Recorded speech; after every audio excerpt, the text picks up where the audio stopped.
Magluto tayo ng napakalambot na embutido pandesal. Gagamit tayo ng warm milk, sugar, instant yeast, egg, and mix very well. Paka-mix, ibuhos na sa flour at lagyan ng salt. Mix natin hanggang maka-form ng dough at ilagay na po natin ang butter.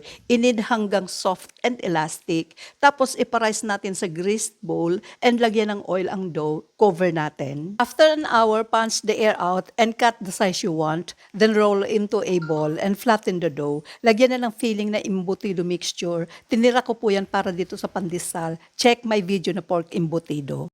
After ilagay ang filling, gather all edges, pinch and seal and push down. After the filling, i-dredge sa breadcrumbs and ilagay na sa greased baking tray and rise for 30 minutes. After 30 minutes, sprinkle ng breadcrumbs and bake sa preheated oven na 180 degrees Celsius for 30 minutes. At luto na po siya, palamigin at kainan na!